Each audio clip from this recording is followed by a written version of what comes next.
এসবের সমাধান দেবে? ইথিওপিয়াতে অনেক মানুষ মারা যাচ্ছে, ধর্ম কি এটা সমাধান? ভাই, সত্যের ধর্মটাই এখানে সমাধান।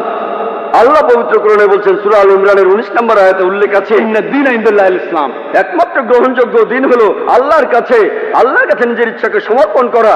যদি দেশের সব লোক আল্লাহর কাছে আত্মসমর্পণ করত, তাহলে ইথিওপিয়ায় কোনো সমস্যাই হতো না। আল্লাহ পবিত্র কোরআনে বলছেন, আর সহিহ হাদিসেও আছে, ইসলামের তৃতীয় স্তম্ভ হলো প্রত্যেক ধনী লোক যাদের সঞ্চয় নিসাবের তুলনায় অতিরিক্ত 85 গ্রাম স্বর্ণ, তাদের সঞ্চয়ের 2.5% দান করে দেবে। যদি সব লোক দান করত, দারিদ্র বলে পৃথিবীতে কিছুই থাকতো না। ইথিওপিয়া তো অবশ্যই পুরো পৃথিবীতে একটা মানুষ না খেয়ে মারা যেত না। আপনি কি জানেন পৃথিবীর সবচেয়ে 3 জন ধনী লোক, সবচেয়ে ধনী 3 জন, তাদের সম্পদের পরিমাণ 48টা গরিব দেশের জাতীয় আয়ের সমান। সবচেয়ে ধনী 3 জন, যদি এই 3 জন যাকাত দেয়, মানুষের অনেক সমস্যার সমাধান হয়ে যাবে। সমস্যা হচ্ছে প্রত্যেকটা মানুষ যদি ইসলাম ধর্ম পালন করত, আল্লাহর কাছে নিজের ইচ্ছাকে সমর্পণ করত।